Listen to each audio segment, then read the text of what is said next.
जय हिंद साथियों, आप सभी का स्वागत करता हूं आप सभी के अपने चैनल टारगेट सिलेक्शन में। साथियों, आज की इस वीडियो में यूपी पुलिस कांस्टेबल एग्जाम के लिए जो परीक्षा आपकी साथियों 24 अगस्त से शुरू है, उस परीक्षा को फतेह करने के लिए, उस परीक्षा को साथियों क्रैक करने के लिए आज की इस वीडियो में ऐसे यूपी जीके के टॉप गोल्डन क्वेश्चन साथियों देखेंगे, जहां से क्वेश्चन डायरेक्ट आपसे आपके एग्जाम में साथियों पूछे जाएंगे। तो अगर आप वाकई में साथियों यूपी जीके में जितने क्वेश्चंस आते हैं आपके एग्जाम में, उन सभी क्वेश्चंस को करना चाहते हैं तो इस पूरी वीडियो को एंड तक देखिएगा। यानी कि इस वीडियो का एक एक सवाल साथियों आपके मनोमस्तिष्क में स्टोर होना चाहिए, और अगर ऐसा हो जाता है तो मेरा मानना है कि एग्जाम आपका बहुत आसानी से क्रैक हो जाएगा। तो साथियों, अगर बात करें, मैंने सभी प्रश्न यहां पर वन लाइनर प्रकार से लिए हैं क्योंकि समय कम है। अब आपके पास बहुत अधिक समय नहीं है, समय कम है, तो कम समय में परीक्षा वाला कंटेंट आपको दिया जा रहा है। उत्तर प्रदेश का जनसंख्या की दृष्टि से भारत में कौन सा स्थान है? तो पहले नंबर पर है साथ उत्तर प्रदेश, ठीक है ना, ये पूरे भारत में जनसंख्या के लिहाज से। उसके बाद देखिए, अगर बात करते हैं क्षेत्रफल के हिसाब से उत्तर प्रदेश का कौन सा स्थान है, तो साथियों चौथा है। अगर बात करें पहले नंबर पर कौन है क्षेत्रफल के हिसाब से, तो राजस्थान है। ये भी आपको साथियों याद रखना है। उसके बाद अगर यहां पर हम लोग बात करें कि उत्तर प्रदेश की राजधानी लखनऊ है, बिल्कुल वर्तमान समय पे लखनऊ है, लेकिन अगर आपसे सवाल पूछा जाए कि लखनऊ से पहले राजधानी जो थी वो क्या थी, तो साथियों इलाहाबाद थी। ये आपको ध्यान रखना है। उसके बाद देखिए कि उत्तर प्रदेश की राजधानी लखनऊ किस सन में बनी, तो जो लखनऊ बनी ना साथियों, ये 1921 में बनी। ये आप लोग ध्यान रखेंगे। चलिए, उसके बाद देखिए उत्तर प्रदेश का राजकीय चिन्ह की अगर हम बात करते हैं तो एक वृत्त के भीतर 2 मछली और एक तीर धनुष, ये उत्तर प्रदेश का राजकीय चिन्ह है साथियों, ये आपको मालूम होना चाहिए। उसके बाद अगर यहां पर हम लोग बात करते हैं कि उत्तर प्रदेश का राजकीय फूल भाई कौन सा है, तो ये पलाश है। उत्तर प्रदेश का राजकीय पक्षी अगर आपसे परीक्षा में पूछा जाए तो साथियों सारस है। उत्तर प्रदेश का राजकीय पशु अगर आपसे पूछा जाए तो बारहसिंगा है। उसके अलावा साथियों सबसे ज्यादा जनसंख्या घनत्व, क्या जन घनत्व वाला जिला साथियों कौन है, तो मैं कहूंगा गाजियाबाद है। और उसके बाद साथियों न्यूनतम जनसंख्या घनत्व वाला जिला कौन सा है, तो साथियों ललितपुर है। ठीक है, ये सभी के सभी साथियों वो पॉइंट है जो समझ लीजिए बहुत मेहनत के साथ आपके निकाल कर साथियों किताबों से निकाल कर आपके सामने प्रस्तुत किए जा रहे हैं। और मेरा मानना है कि लगभग साथियों ये इंपॉर्टेंट 200 इंपॉर्टेंट फैक्ट होंगे। तो अगर इन 200 इंपॉर्टेंट फैक्ट को आप तैयार कर लेते हैं तो मैं कह सकता हूं कि यूपी पुलिस कांस्टेबल एग्जाम में लगभग 8 से 9 क्वेश्चन आपसे जो यूपी जीके के पूछे जाएंगे वो साथियों इन्हीं 200 क्वेश्चन में से तो पूछे जाएंगे। तो कुल मिला के अगर बात करें, ये क्लास आपकी पूरी 15 से 20 नंबर की है। क्या 15 से 20 नंबर वाली साथियों क्लास है, और समय आपके पास कम है। 24 अगस्त में अब बहुत अधिक समय साथियों नहीं बचा है। चलिए, यहां पर अगर बात करें साथियों कि सर्वाधिक जनसंख्या वाला जिला साथियों कौन सा है, ये आपसे कुल मिला के यहां पर पूछा जा रहा है। तो अगर बात करें सर्वाधिक जनसंख्या घनत्व वाला जिला कौन सा है, तो साथियों ललितपुर है। और अगर बात करें यहां पर कि न्यूनतम, क्या यहां पर देखिए 2 चीजें हैं, एक तो सबसे ज्यादा जनघनत्व वाला जिला गाजियाबाद है और न्यूनतम जनघनत्व वाला जिला साथियों ललितपुर है। ये हो गया। अब उसके बाद देखिए कि सबसे ज्यादा जनसंख्या घनत्व वाला जिला कौन सा है, तो प्रयागराज है, और सबसे कम जनसंख्या वाला जिला कौन सा है, तो महोबा है। तो ये 2 फैक्ट अलग हैं और ये 2 फैक्ट अलग हैं जो कि बहुत इंपॉर्टेंट है। उसके बाद देखिए सबसे ज्यादा लिंग अनुपात वाला जिला कौन सा है, तो साथियों जौनपुर जो है ना वो सबसे ज्यादा लिंग अनुपात वाला जिला है। उसके अलावा अगर बात करें कि न्यूनतम लिंग अनुपात वाला जिला कौन सा है, तो गौतम बुद्ध नगर की अगर बात करते हैं तो ये साथियों न्यूनतम लिंग अनुपात वाला जिला है। ये आपको साथियों याद रखना है भाई। बहुत बढ़िया, वेरी गुड क्लास। चलिए साथियों, यहां तक आपका हो गया, ये बात आपको साथियों समझ में आ गई। चलिए एक सेकेंड, चलिए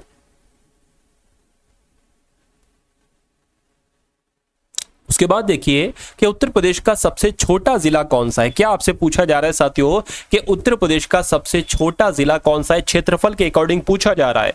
तो हापुड़ आप लोग ध्यान रखेंगे, इसका कितना क्षेत्रफल है, तो सिर्फ 660 वर्ग किलोमीटर इसका क्षेत्रफल है। और अगर आपसे पूछा जाए कि उत्तर प्रदेश का सबसे बड़ा जिला यानी कि क्षेत्रफल के हिसाब से सबसे बड़ा जिला कौन सा है, तो साथियों कौन सा है, तो लखीमपुर खीरी है। ये जानकारी भी साथियों आप लोग क्या रखेंगे, आप लोग ध्यान रखेंगे भाई। बहुत बढ़िया, वेरी गुड क्लास। उसके बाद देखिए अगला सवाल है कि सबसे अधिक पुरुष साक्षरता वाला जिला कौन सा है? तो मैं कह सकता हूं गौतम बुद्ध नगर की अगर बात करें तो ये सबसे अधिक पुरुष साक्षरता वाला जिला है। और सबसे कम पुरुष साक्षरता वाला जिला कौन सा है साथियों? श्रावस्ती है। सबसे उत्तर प्रदेश का सबसे बड़ा जिला कौन सा है जनसंख्या के हिसाब से? तो प्रयागराज मैंने आपको बताया था। उत्तर प्रदेश की साक्षरता प्रतिशत कितनी है? तो 67.7% ये क्या है साथियों? उत्तर प्रदेश की साक्षरता प्रतिशत है, ये आपको मालूम होना चाहिए। उसके बाद अगर बात करें कि उत्तर प्रदेश की पुरुष साक्षरता कितनी है साथियों? तो 73.3% ये उत्तर प्रदेश की पुरुष साक्षरता है। ठीक है ना। साक्षरता दर के मामले में उत्तर प्रदेश का स्थान जो है साथियों वो 28वां स्थान है। साक्षरता दर के मामले में उत्तर प्रदेश का साथियों 28वां स्थान है। ठीक है। उसके बाद देखिए उत्तर प्रदेश में इत्र नगरी की अगर बात करें तो किस नगर को कहा जाता है इत्र नगरी? तो साथियों कन्नौज को कहा जाता है। अगर बात करें उत्तर प्रदेश का प्रथम विश्वविद्यालय कौन सा है? तो इलाहाबाद विश्वविद्यालय उत्तर प्रदेश का पहला विश्वविद्यालय है। और इसकी स्थापना कब की गई साथियों? 1887 में इसकी स्थापना की गई। ये आपको साथियों ध्यान होना चाहिए। देखिए अगर बात करें साथियों आपकी परीक्षा तिथि की अगर बात करें तो आपकी परीक्षा तिथि साथियों आ चुकी है। ठीक है। आप सभी को पता है क्या? आप सभी को पता है कि 24 अगस्त से साथियों आपका एग्जाम शुरू है। तो आपको साथियों क्या लगाना चाहिए? मैं आपसे कह सकता हूं कि आपको जो भी साथियों यूपी पुलिस कांस्टेबल में अभी तक शिफ्ट हो चुके हैं, लगभग मैं कह सकता हूं 2024 की जो 4 शिफ्टें हुई है ना, 1 2 3 4, ये आपको लगाना चाहिए। इसका हल मैं आपको दे रहा हूं, math, reasoning, GK, GS, UP GK सब कुछ। उससे पहले साथियों 2020 में यूपी पुलिस का पेपर हुआ था, इसमें भी लगभग 4 शिफ्टें हुई थी। इसका हल आपको दिया जा रहा है। देखिए इनसे लगाने का फायदा आपको क्या होगा? क्योंकि कई सारे क्वेश्चन रिपीट करता है भर्ती बोर्ड, यानी कि जो परीक्षा एजेंसी साथियों परीक्षा की अगर बात करें, परीक्षा तैयार करती है, ठीक है, वो क्वेश्चन रिपीट करती है। तो यहां से आपको साथियों कई सारे क्वेश्चंस मिल जाएंगे। तो ये कुल मिला के साथियों 18 शिफ्ट है। इसका सॉल्यूशन आपको दिया जा रहा है सिर्फ एक पीडीएफ में। और उस पीडीएफ की अगर बात करें साथियों सिर्फ आपको 25 रुपए में वो पीडीएफ दी जा रही है। कैसे साथियों वो पीडीएफ आप प्राप्त कर सकते हैं ये मैं आपको बताऊंगा। देखिए उसके अलावा 25 रुपए में तो ये पीडीएफ है, उसके अलावा साथियों 10 प्रैक्टिस सेट आपको दिए जा रहे हैं। यानी कि मेरा मानना है कि अब आपकी जो 24 अगस्त से परीक्षा होगी इसमें से ये 10 प्रैक्टिस अगर आप पढ़ लेते हैं साथियों तो इनसे आपको बहुत फायदा मिलेगा। और ये आपको साथियों सिर्फ 20 रुपए में दिए जा रहे हैं, यानी कि दोनों पीडीएफ साथियों 45 रुपए में आपको मिल जाएंगी। कैसे आप ले सकते हैं? डिस्क्रिप्शन में लिंक है पीडीएफ प्राप्त करने का, वहां से साथियों आप क्लिक करेंगे तो आप मेरे व्हाट्सएप पर पहुंच जाएंगे। वहां आपको बारकोड दिया जाएगा और बारकोड पर आपको 45 रुपए का सिर्फ पेमेंट करके पीडीएफ आपको साथियों तुरंत वहां पर सेंड कर दी जाएगी। ठीक है। तो साथियों एग्जाम को अगर क्रैक करना चाहते हैं तो ये सभी पीडीएफ के सभी सवाल आपके मनोमस्तिष्क में होना चाहिए। अब अगर बात करते हैं साथियों प्रथम संस्कृत महाविद्यालय की स्थापना कब हुई? तो 1971 में बनारस में और रेजिडेंट डेक्कन ने इसकी स्थापना की थी। उसके बाद अगर बात करें कि उत्तर प्रदेश के पहले विधानसभा के अध्यक्ष कौन थे? तो पुरुषोत्तम दास टंडन इनका नाम है और यही उत्तर प्रदेश के पहली विधानसभा के अध्यक्ष थे। उसके बाद देखिए साथियों उत्तर प्रदेश में थारू जनजाति मुख्य रूप से किस क्षेत्र में निवास करती है? तो साथियों किस क्षेत्र में निवास करती है? तराई क्षेत्र में निवास करती है। उत्तर प्रदेश में राज्य कर्मा नृत्य की अगर बात करें किस जनजाति के द्वारा किया जाता है? तो यह खरवार जनजाति के द्वारा किया जाता है। उत्तर प्रदेश में लोकसभा की सीटें कितनी है? तो 80 हैं। उत्तर प्रदेश की अगर बात करें तो राज्यसभा के सदस्यों की सीटें कितनी है? तो 31 हैं। विधानसभा की अगर सदस्यों की सीटों की बात करें तो 404 है। और उत्तर प्रदेश के किस जिले में बैगा जनजाति निवास करती है? तो सोनभद्र में साथियों बैगा जनजाति निवास करती है। उत्तर प्रदेश पंचायत राज संशोधन अधिनियम कब पारित किया गया? तो 1994 में पारित किया गया। और उत्तर प्रदेश का विधानमंडल कैसा है? तो साथियों द्विसदनात्मक है। कैसा है? द्विसदनात्मक है। चलिए विधानसभा और विधान परिषद का है। उसके बाद देखिए उत्तर प्रदेश में विधानमंडल का प्रथम गठन जो किया गया साथियों वो कब किया गया? वो जुलाई 1937 में किया गया। ये आपको मालूम होना चाहिए। उत्तर प्रदेश के किस जिले में बैगा जनजाति निवास करती है? तो अभी मैंने आपको बताया था साथियों सोनभद्र में निवास करती है। उसके बाद देखिए उत्तर प्रदेश पंचायत राज संशोधन अधिनियम कब पारित किया गया? तो 1994 में। और इस पॉइंट को भी हम लोग देख चुके हैं, इसको भी देख चुके हैं। इसको देख लीजिए। उत्तर प्रदेश मुख्यमंत्री की नियुक्ति कौन करते हैं? यानी कि जो उत्तर प्रदेश के मुख्यमंत्री होते हैं इनकी नियुक्ति कौन करते हैं? तो राज्यपाल ही साथियों इनकी नियुक्ति करते हैं। चलिए साथियों अब उसके बाद देखिए नेक्स्ट नंबर के क्वेश्चंस आपकी स्क्रीन पर है साथियों, देखिए और मुझे बताइए सही जवाब क्या हो सकता है कि उत्तर प्रदेश में विधानसभा को भंग करने का अधिकार किसके पास है? तो राज्यपाल के पास है। और उत्तर प्रदेश की जलवायु कैसी होती है? ये डायरेक्ट आपसे क्वेश्चन पूछा जाएगा और सही ऑप्शन जो होगा वो उष्ण कटिबंधीय मानसूनी सही ऑप्शन होगा। सर्वाधिक राज्यों को स्पर्श करने वाला जिला कौन सा है साथियों? तो सोनभद्र है, आप लोग ध्यान रखेंगे, ठीक है ना। यानी कि सबसे ज्यादा राज्यों को जो जिला स्पर्श करता है उत्तर प्रदेश का वो सोनभद्र है। और कानपुर किसके लिए प्रसिद्ध है? तो ये चमड़ा उद्योग के लिए साथियों जाना जाता है। चीनी उद्योग सबसे अधिक किस राज्य में साथियों होता है? तो चीनी उद्योग कहां पर होता है? ये तो साथियों अपने उत्तर प्रदेश में होता है। कहां पर होता है? अपने उत्तर प्रदेश में होता है। उसके बाद देखिए साथियों, आपसे एग्जाम में पूछा जाएगा कि तीर्थराज के शहर यानी कि तीर्थराज का शहर किसे कहा जाता है? तो प्रयागराज को तीर्थराज का शहर कहा जाता है। और उत्तर प्रदेश का कौन सा शहर कालीन नगरी के लिए साथियों प्रसिद्ध है? तो मैं कहूंगा यूपी का जो भदोही है ना, ये कालीन नगरी के रूप में जाना जाता है। आपको मालूम होना चाहिए, यानी कि कालीन का यहाँ पर कारोबार बहुत एक तरीके से होता है। उसके बाद देखिए कि आंवले का सबसे ज्यादा उत्पादन जो है वो कहां पर किया जाता है? तो यूपी के प्रतापगढ़ में साथियों ये किया जाता है, ये आपको मालूम होना चाहिए। उसके बाद देखिए अगला सवाल आपके स्क्रीन पर है कि उत्तर प्रदेश राज्य के किस शहर में परमाणु ऊर्जा केंद्र स्थापित किया गया है? तो बुलंदशहर में किया गया है। उत्तर प्रदेश के मैदानी क्षेत्रों में न्यूनतम वर्षा किस जिले में होती है? तो सबसे कम वर्षा जो होती है यूपी में वो मथुरा में होती है। और उत्तर प्रदेश के मैदानी क्षेत्रों में सबसे अधिक वर्षा जो होती है वो कहां पर होती है? वो गोरखपुर में होती है। उसके बाद देखिए उत्तर प्रदेश के किस क्षेत्र में लठमार होली मनाए जाने की परंपरा है? तो साथियों लठमार होली कहां पर मनाई जाती है? तो ये बरसाना में मनाई जाती है, ये आपको मालूम होना चाहिए। वायु अपर्दन की वजह से उत्तर प्रदेश का राज्य यानी कि उत्तर प्रदेश राज्य का कौन सा जिला सबसे ज्यादा प्रभावित है? तो मथुरा साथियों सबसे ज्यादा प्रभावित है, ये आप लोग याद रखेंगे भाई। बहुत बढ़िया, वेरी गुड क्लास।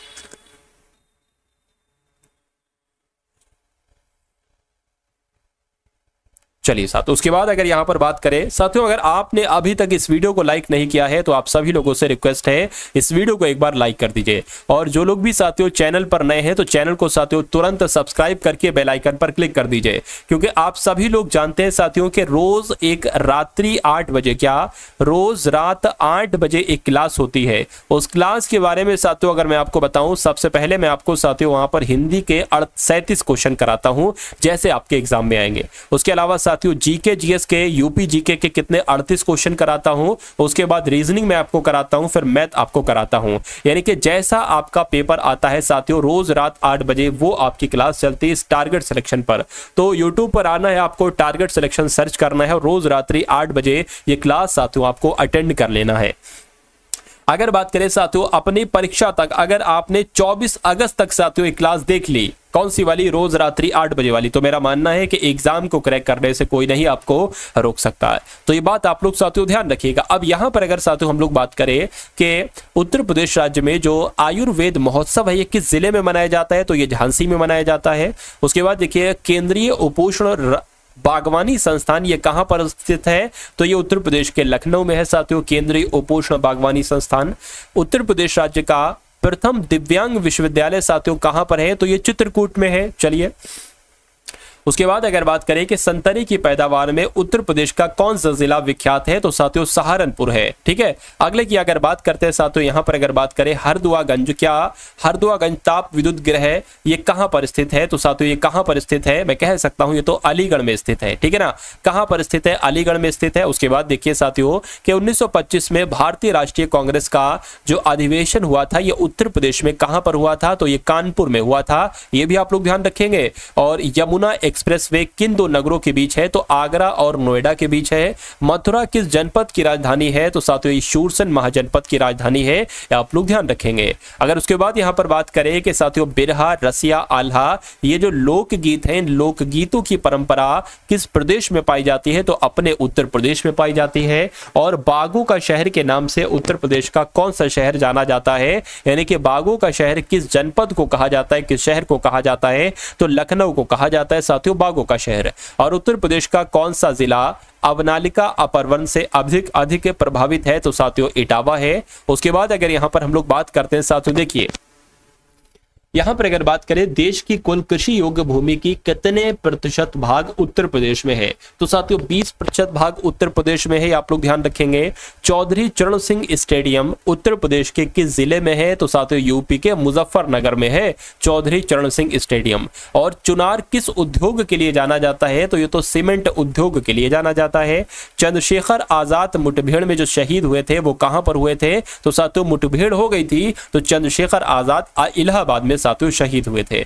उसके बाद अगर यहाँ पर बात करें साथियों किस परियोजना में उत्तर प्रदेश, बिहार, नेपाल, ठीक है ना, ये साथियों सारे सम्मिलित हैं, तो मैं कह सकता हूं गंडक परियोजना की अगर बात करते हैं तो इसमें उत्तर प्रदेश भी है, बिहार भी है और नेपाल भी शामिल है। कांच उद्योग के लिए उत्तर प्रदेश का कौन सा नगर जाना जाता है, तो फिरोजाबाद साथियों कांच उद्योग के लिए जाना जाता है, आपको मालूम होना चाहिए। उत्तर प्रदेश राज्य खेलकूद परिषद का गठन जो किया गया वो कब किया गया, तो 1955-56 में किया गया उत्तर प्रदेश राज्य खेलकूद परिषद का गठन। उसके अलावा अगर बात करें साथियों उत्तर प्रदेश में जो अयोध्या नगर है ये किस नदी के किनारे पर बसा हुआ है, ये सरयू नदी के किनारे पर बसा हुआ। किस नदी के किनारे पर, सरयू नदी के किनारे पर बसा हुआ है। उसके बाद अगर बात करें उत्तर प्रदेश में सबसे ज्यादा वर्षा वाला क्षेत्र कौन सा है, तो तराई क्षेत्र में साथियों सबसे ज्यादा वर्षा होती है। उत्तर प्रदेश में सर्वाधिक किस वन्य जीव विहार की स्थापना की गई साथियों, तो साथियों चंद्रप्रभा वन्यजीव विहार की स्थापना की गई। उत्तर प्रदेश में सबसे पहले किस पक्षी विहार की स्थापना की गई, तो नवाबगंज पक्षी विहार की स्थापना की गई साथियों। ये सारी चीजें आप लोग ध्यान रखेंगे। चलिए उसके बाद यहां पर अगर हम लोग बात करें कि उत्तर प्रदेश में सबसे बड़ा पक्षी विहार कौन सा है, तो कन्नौज पक्षी विहार है। उत्तर प्रदेश में यूरेनियम किस जिले में पाया जाता है, तो ललितपुर में पाया जाता है। उत्तर प्रदेश में बांदा किस जिले में पाया जाता है, तो ललितपुर में पाया जाता है। और उत्तर प्रदेश में सबसे पहले किस पक्षी विहार की स्थापना की गई, तो नवाबगंज पक्षी विहार की साथियों स्थापना की गई। चलिए उसके बाद अगर यहां पर बात करें कि उत्तर प्रदेश में सबसे बड़ा पक्षी विहार की अगर बात करें तो ये साथियों कन्नौज में है, ठीक है ना।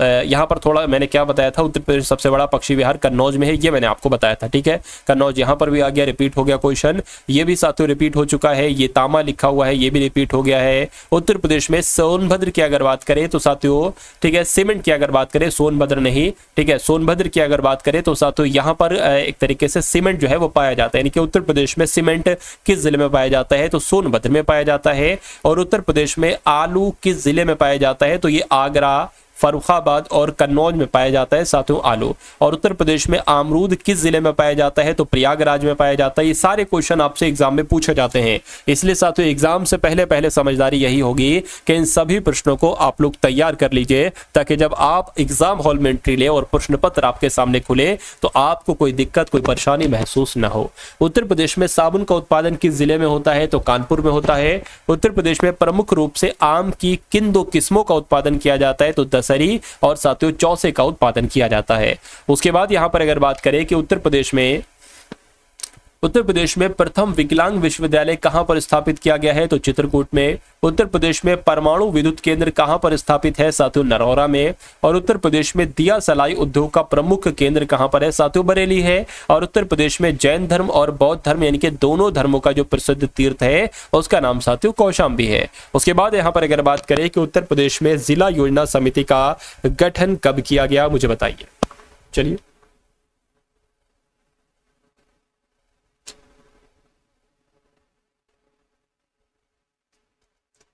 देखिए 1999 आप लोग ध्यान रखेंगे, यानी कि उत्तर प्रदेश में जो जिला योजना समिति का गठन किया गया वो 1999 में किया गया। और उत्तर प्रदेश में केंद्रीय विश्वविद्यालयों की संख्या कितनी है, तो 4 है। और उत्तर प्रदेश में किस स्थान पर रेशमी साड़ियां बनाई जाती है भाई, तो रेशमी साड़ियां कहां पर बनाई जाती है, साथियों मेरठ में बनाई जाती है। चलिए उसके बाद यहां पर अगर बात करें कि उत्तर प्रदेश में किस स्थान पर दशहरी आम विश्व प्रसिद्ध है, तो जो लखनऊ का मलिहाबाद साथियों इसका सही जवाब हो जाएगा। अगर बात करें साथियों अगले नंबर के प्रश्न की, तो उत्तर प्रदेश में काबर तथा माण ये किस प्रकार की मृदाओं के स्थानीय नाम है, तो काली मिट्टी के एक तरीके से ये नाम है काबर और माण। उसके बाद देखिए उत्तर प्रदेश में उर्दू को दूसरी राजभाषा कब घोषित किया गया, तो 1989 को घोषित किया गया। उत्तर प्रदेश को कुल कितने आर्थिक क्षेत्रों में साथियों विभाजित किया गया है, तो 4 आर्थिक क्षेत्रों में विभाजित किया गया है। ये आप लोग क्या करेंगे, ये आप लोग साथियों ध्यान रखेंगे। चलिए अब उसके बाद यहां पर अगर बात करते हैं साथियों इंपॉर्टेंट फैक्ट की, तो उत्तर प्रदेश के किस नव पाषाणिक पुरास्थल से धान की खेती के साक्ष्य मिले हैं, तो कोल्डी हवा से मिले हैं। कहां से मिले हैं साथियों, कोल्डी हवा से मिले हैं, ये आपको साथियों मालूम होना चाहिए। चलिए उसके बाद अगर यहाँ पर बात करें कि उत्तर प्रदेश के किस नगर में रेल कोच फैक्ट्री की स्थापना की गई है साथियों, तो कहां पर की गई है आपको मालूम होना चाहिए साथियों, रायबरेली में की गई। कहां पर साथियों की गई है? रायबरेली में की गई है भाई, बहुत बढ़िया, वेरी गुड क्लास। उसके बाद अगर बात करें उत्तर प्रदेश के किस जिले में सर्वाधिक वर्षा होती है, तो सबसे ज्यादा देखिए वर्षा कहां पर होती है, तो गोरखपुर में साथियों सबसे ज्यादा वर्षा होती है। लेकिन अगर सबसे कम वर्षा की बात करते हैं तो यह साथियों मथुरा में होती है। कहां पर होती है? यह मथुरा में होती है।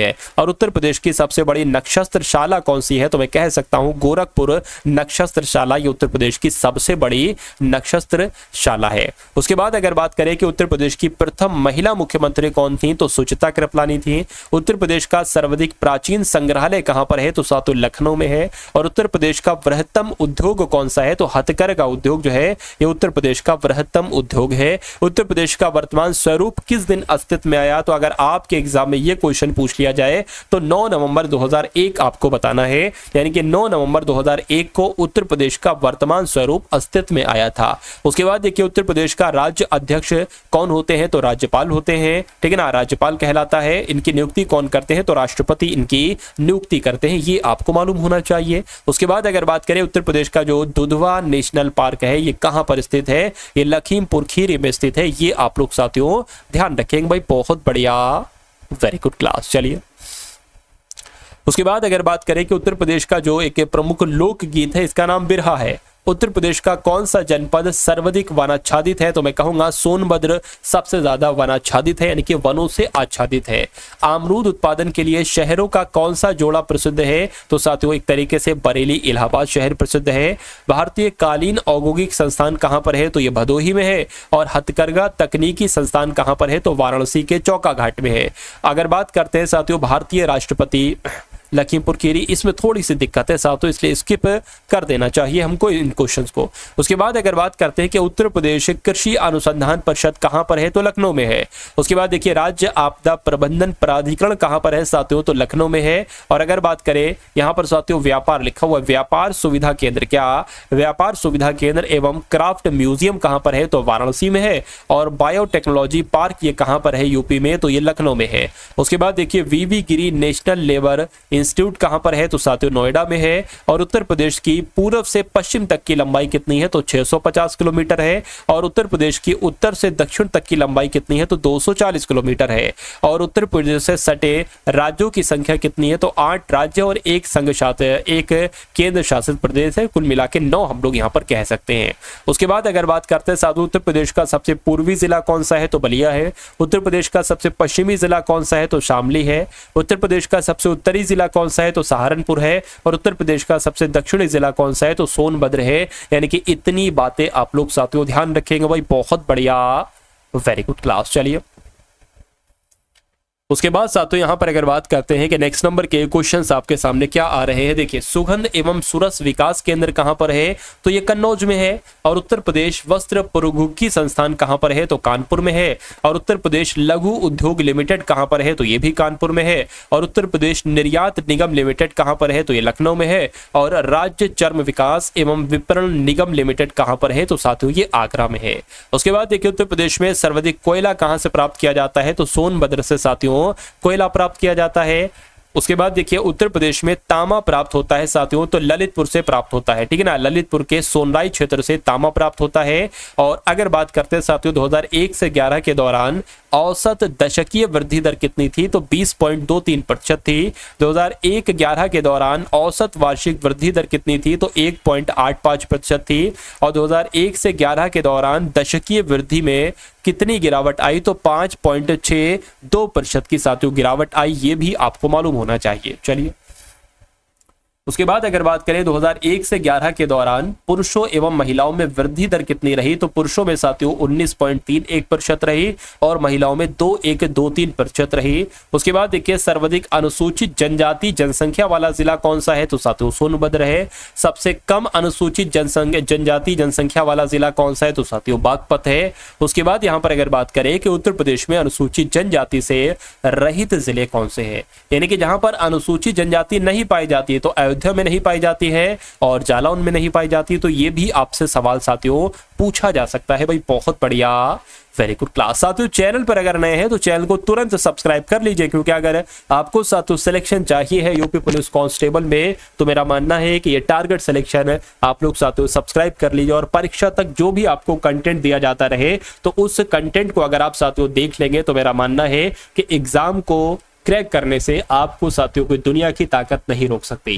अब यहां पर अगर बात करें कि उत्तर प्रदेश हस्तशिल्प विकास एवं विपणन निगम लिमिटेड ये कहां पर है, तो ये लखनऊ में है। उत्तर प्रदेश राज्य औद्योगिक विकास प्राधिकरण साथियों कहां पर है, तो कानपुर में है। और उत्तर प्रदेश का औसत लिंग अनुपात की अगर बात करें 2011 की जनगणना के अनुसार तो कितना था औसत लिंग अनुपात? 912 था। भारत का लिंग अनुपात कितना था साथियों? 943 था। चलिए,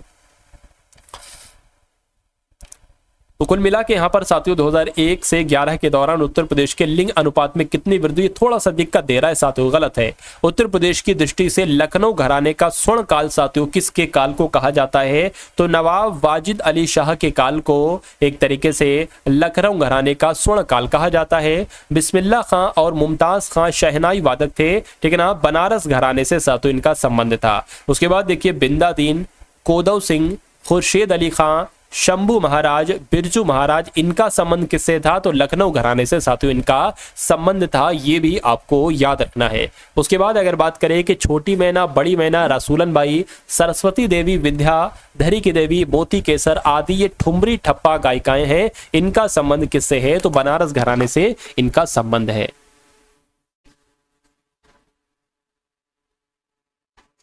उसके बाद देखिए उत्तर प्रदेश का पहला केंद्रीय कारागार कहां पर है? तो बरेली में है। उत्तर प्रदेश में राष्ट्रपति शासन अब तक कितनी बार लग चुका है? तो कुल 10 बार लग चुका है। उत्तर प्रदेश के प्रथम मुख्यमंत्री कौन थे? तो पंडित गोविंद वल्लभ पंत थे। चलिए, उसके बाद अगर बात करते हैं यहां पर कि उत्तर प्रदेश के पहले उप मुख्यमंत्री कौन थे? तो चौधरी नारायण सिंह थे।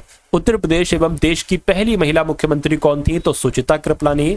उत्तर प्रदेश एवं देश की प्रथम महिला राज्यपाल कौन थी? तो सरोजिनी नायडू थी। और पैरा ट्रूपर्स ट्रेनिंग स्कूल कहां पर है साथियों? तो ये साथियों आगरा में है, आप लोग ध्यान रखेंगे। और आदित्य बिरला ग्रुप ने निजी हवाई अड्डा विकसित किया है साथियों कहां पर? सोनभद्र में, सोनभद्र के म्योरपुर में किया है। चलिए, उसके बाद देखिए साथियों देश का पहला मल्टी मॉडल टर्मिनल ये कहां पर बनाया गया है? तो साथियों वाराणसी के रालहुपुर में बनाया गया है। उत्तर प्रदेश में लखनऊ आकाशवाणी केंद्र की स्थापना जो हुई है साथियों वो 2 अप्रैल 1938 को हुई है। और भारत में सर्वप्रथम हवाई डाक सेवा जो शुरू हुई है वो इलाहाबाद से नैनी के मध्य हुई है। ये भी आप लोग साथियों क्या करेंगे? आप लोग साथियों ध्यान रखेंगे भाई। बहुत बढ़िया, वेरी गुड क्लास। तो ये साथियों यूपी जीके के आपने अति महत्वपूर्ण क्वेश्चंस देखे। मेरा मानना है कि इस वीडियो को आपने लाइक कर दिया होगा। अब 2 से 3 चीजें साथियों यहां पर मैं आपको बताने वाला हूं। एक अगर बात करें साथियों, एक यूपी पुलिस कांस्टेबल की अगर बात करें, डेली आपकी जो क्लास होती है आपने एग्जाम तक अगर आपने साथियों देख ली, मेरा मानना है कि एग्जाम आपका बहुत आसानी से क्रैक हो जाएगा। इस 8 बजे वाली क्लास में साथियों हिंदी हो, जीके हो, और उसके अलावा साथियों रीजनिंग हो, उसके अलावा मैथ हो, यानी कि सब कुछ करवाया जाता है डेली एक मॉडल पेपर। उसके अलावा साथियों यूपी पुलिस की अगर बात करते हैं तो यूपी पुलिस की ऑल शिफ्ट वाली पीडीएफ आप साथियों जरूर ले लीजिएगा, यानी कि जिसमें अभी तक की यूपी पुलिस का सभी का साथियों एक तरीके से वो सॉल्व पेपर है, ठीक है ना। तो ये पीडीएफ आप जरूर ले लेंगे और एक प्रैक्टिस सेट वाली पीडीएफ है वो भी जरूर ले लेंगे। तो ये दोनों पीडीएफ का मूल्य आपको सिर्फ 45 रुपए में साथियों मिल जाएगा, ठीक है। डिस्क्रिप्शन में लिंक है पीडीएफ प्राप्त करने का, तो उसको अगर आप साथियों क्या वहां से आप जाकर वो पीडीएफ ले सकते हैं पेमेंट करके। उसके अलावा साथियों आपको एक प्लेलिस्ट दी जा रही है, वो प्लेलिस्ट बिल्कुल निःशुल्क है। क्या प्लेलिस्ट की अगर बात करते हैं साथियों, आपको एक प्लेलिस्ट दी जा रही है, यानी कि डिस्क्रिप्शन में ही उसका लिंक है, यूपी पुलिस कांस्टेबल प्लेलिस्ट लिखा होगा। जब उस पर साथियों आप क्लिक करेंगे तो आपके सामने साथियों कुछ वीडियोस ओपन हो जाएंगी, पूरे मॉडल पेपर की, पूरे मॉक टेस्ट की वीडियोस ओपन हो जाएंगी। आप एक एक करके परीक्षा से पहले उन सभी वीडियोस को साथियों देख लेना, क्योंकि उन सभी वीडियोस में मैंने मैथ का, रीजनिंग का हर एक कॉन्सेप्ट को साथियों कवर किया है। हिंदी की अगर बात करें उसमें पूरी आपकी यानी देखिए अगर सभी वीडियोस आपने देख लिए एक एक करके तो मेरा मानना है साथियों यूपी पुलिस का एग्जाम इससे बाहर नहीं आपसे आ सकता। उसमें साथियों मैथ पूरी कंप्लीट है, उसमें रीजनिंग पूरी कंप्लीट है, जीके जीएस बहुत अच्छे तरीके से मैंने बताई है, यूपी जीके के भी कई सारे क्वेश्चन है, सब कुछ साथियों उसमें है। तो अगर आप चाहते हैं तो ये सारे तीनों काम कर लीजिएगा, आपका एग्जाम बहुत अच्छे से क्रैक हो जाएगा। तो मिलते हैं हम सभी लोग आने वाली वीडियो में, एक प्यारे से कमेंट के माध्यम से बताइएगा कि क्लास आपको कैसी लगी। मिलते हैं हम सभी लोग आने वाली वीडियो में। जय हिंद साथियों।